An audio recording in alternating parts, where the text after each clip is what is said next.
It is a murky combination, and I know it's pissing off King Charles.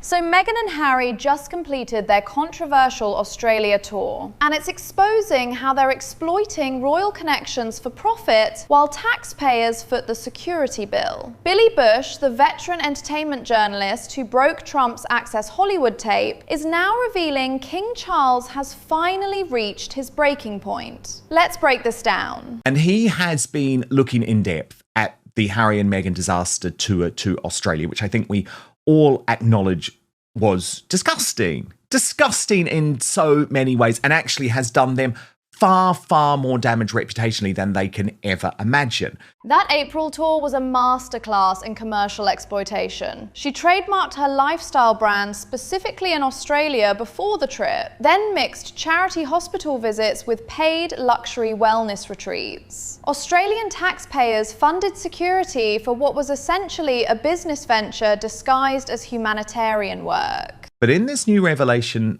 for Hot Mics, Billy Bush reveals that King Charles is, and I love this because it's American no holding back language, pissed off. He's pissed off. He's totally annoyed. This marks a significant shift. Charles has spent years trying the soft approach, offering olive branches and avoiding confrontation. But William has been pushing for decisive action. And now we're seeing Charles finally align with that harder stance. The American bluntness here reveals the depth of his frustration. On her royal tour of Australia, we've all been watching, the late Queen would be as close to pissed off as the late Queen could get, and she's just a little Teddy Graham, so she doesn't get mad. But she always decreed, there's no half in and there's no half out. You're all the way in the firm or you're all the way out. And we are a long way from these guardrails now as the Sussexes carry out public engagements freely on their own terms. The Queen's half-in, half-out rule was crystal clear after the Sandringham summit. What we're seeing now is exactly what she feared: the systematic abuse of royal connections for commercial gain while claiming victim status. This violates everything the monarchy stands for. Police and security costs were paid by taxpayers in Australia. So are they not having their cake and eating it too? Meghan, before this tour, trademarked her As Ever brand for future commerce. So she registered in Australia. She's ready to expand there. The trademark timing is crucial. Filed just before the tour, proving this was premeditated commercial exploitation. Australian taxpayers essentially subsidised a business expansion trip. That security detail costs hundreds of thousands, all so she could build her brand while playing royal. Meghan, was appearing as a guest of honor at a luxury wellness retreat.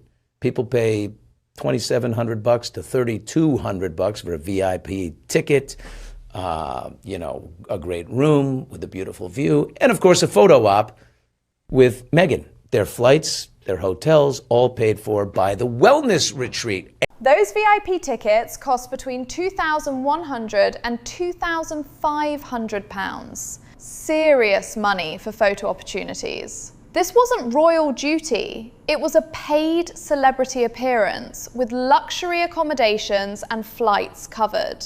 The contrast with actual working royals who pay their own way is stark. And before, in the days prior, she's, touring hospitals and security is being picked up by the taxpayers of Australia. It is a murky combination, and I know it's pissing off King Charles. So Meghan and Harry just completed their controversial Australia tour, and it's exposing how they're exploiting royal connections for profit while taxpayers foot the security bill. Billy Bush, the veteran entertainment journalist who broke Trump's Access Hollywood tape, is now revealing King Charles has finally reached his breaking point. Let's break this down. Some have beef also with Meghan, the optics of Meghan earning money from a shopping platform that's built around, her outfit. So whatever she wears, including, the beautiful LBD, the little black number that she wore to visit kids in the hospital. People can click on that and Meghan gets a kickback. I love the concept. It's an amazing platform. But, Princess Kate cannot do that. On her visits to hospitals, you don't click her outfit and she makes a little side jack. You're all the way in or you're all the way out. This affiliate marketing during charity work crosses every line. Catherine would never monetize her hospital visits through clickable outfit links. The fact that she's profiting from clothes worn to see sick children shows how far this has descended into pure grift. But most glaringly, they have pleaded for privacy while smiling away in the center of a media scrum. The biggest hurdle for the non-royal couple, obviously, is authenticity. The whole thing just doesn't seem organic, and that's mostly on her. To be requesting our support in this kind of a charmed life that she's laid out, we're going to need Diana level of relatability and authenticity, right? Remember, he just told ITV he wants privacy for his family. Yet here they are, orchestrating media scrums for commercial gain. The calculated nature destroys any remaining authenticity. Diana never had to manufacture her relatability. It was genuine. Diana desperately tried to claim her privacy. She wanted to be left alone, and she was relentlessly pursued. Meghan is thrusting herself upon us. That's the problem. Exactly right. Diana was hunted by paparazzi despite desperately seeking privacy. She never courted attention for commercial gain. This is the complete opposite, manufacturing royal-style publicity for profit, while simultaneously claiming harassment. The contrast couldn't be starker. King Charles is pissed off. And he has a right to be pissed off.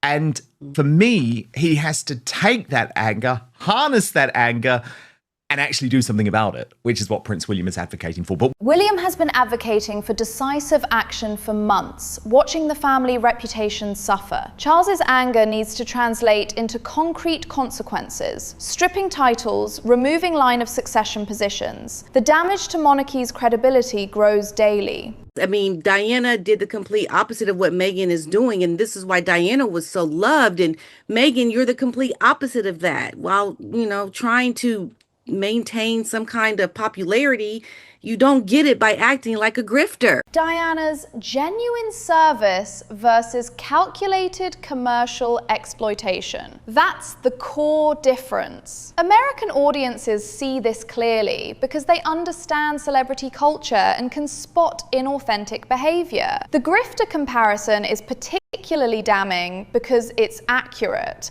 And Harry, he is the one that has allowed this woman in her pathetic attitude and that she is doing to infiltrate into this monarchy, which the king, he should be completely pissed off. He should be more pissed off to do something about it. He's the enabler who opened the door for this behavior. Charles offered numerous olive branches, the coronation invitation, attempts at reconciliation, but enabling this commercial exploitation of royal status makes him complicit in the monarchy's reputation damage. So yeah, there needs to be some serious abruption to what is happening, because you cannot continue in this behavior, like with this wanting to make money and grift off of your title of the monarchy. It just brings the monarchy down to a level that is so low and low class. It bleeds into it, and it just is pathetic. The reputational bleed is real. Every commercial venture they undertake while holding titles diminishes the monarchy's dignity. Charles needs to act decisively before this pattern becomes normalized. The institution's credibility depends on drawing clear lines. Lots of people around the Queen thought Meghan was, by the end, showing narcissistic tendencies. And the Queen was famously good at concealing her true thoughts. I mean, on other issues, for example, people who were very close to her swore blind to me that she was in favor of Brexit. People who were very close to her swore blind she was against it. So, I'm not going to sit here and say this is what the Queen thought. But people very close to her were in no doubt that as gradually all these best laid plans to try and bring Harry and Meghan into the family, to give Meghan a lot of thought given to giving her patronages that meant a lot to the Queen. And rather like with the tiara, she'd sort of thought about it long and hard. Well, why don't we give Meghan this? Because this will really work for, this is a good platform for her. Those sort of things that were initially embraced by the couple and then just sort of torn up. It was at first baffling, then frustrating, and then ultimately in the end, those around the Queen felt that she Felt she'd been let down by both of them, but certainly detected narcissistic behaviour on the part of Meghan. This revelation about Queen Elizabeth is devastating. She personally selected meaningful patronages, spent time considering what would suit her, only to see them rejected for Netflix deals and commercial ventures. The Queen's judgment about narcissistic behavior has proven prophetic. The Queen saw a lot more than what we have seen. So she really knew. She saw the full brunt of the narcissism, behind the scenes, and the way she spoke to staff. The Queen wasn't having it. Multiple senior staff departures during their brief working royal period tell the story. The Queen witnessed firsthand how staff were treated behind palace doors. Her ability to read people after 70 years on the throne was unmatched. Meghan Markle isn't leaving anything to chance when it comes to Ted Sarandos or his wife Nicola Vant. Sources tell Naughty But Nice the Duchess has been quietly love-bombing the couple behind the scenes with a steady stream of handwritten notes, flowers, and even her signature jam. It's constant. Cards, gifts, deeply personal messages. She's making sure they feel valued, remembered, and appreciated, one insider says. The push comes amid whispers of tension following the end of her deal with Netflix and after what some insiders describe as an overstaged public display of friendship at a recent event. But those close to the situation insist the real story is unfolding in private. What's happening off camera is far more strategic and far more meaningful, a source explains. She's trying to rebuild trust in a deeply personal way. This isn't transactional, it's emotional and highly intentional. She knows exactly what she's doing, another insider adds. It's charm, it's calculation, and it never lets up. At a certain point, it starts to grate. From curated gifts to constant check-ins, every move feels meticulously planned. Still, not everyone is convinced it's working. To some, it comes off as too much, and honestly, it's not working, one insider notes. If anything, it's becoming annoying. But Meghan believes it's necessary. In her mind, this is how you repair and secure a relationship. Translation, she's not stepping back from this connection, the source says, not quietly, and definitely not without a fight. I mean, again, it's too little too late, P. Dinah. It's done. It's just done. Classic manipulation pattern. Public attacks followed by private love bombing when consequences emerge. The handwritten notes and jam gifts after publicly criticizing Netflix executives shows calculated emotional manipulation. The fact that it's annoying recipients proves it's not working. But it's like, Meghan, you can't treat someone in the way that you treated them. You can't go public slagging off their business and then try and send them some handwritten notes afterwards and think that the professional relationship is going to go back on track.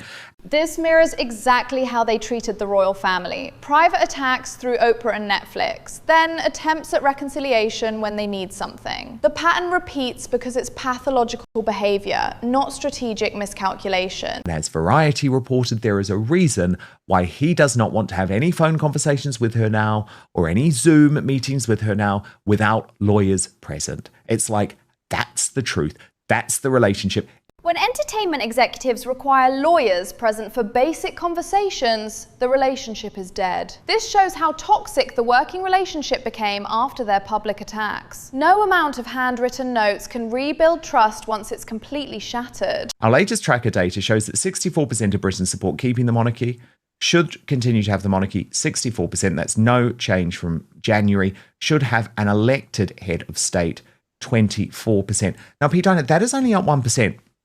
And at the moment, there is this big push here in the United Kingdom for those hard leftists, for those Republicans, for the Green Party to try and say, oh, goodness, the monarchy's on the way out. The public have turned.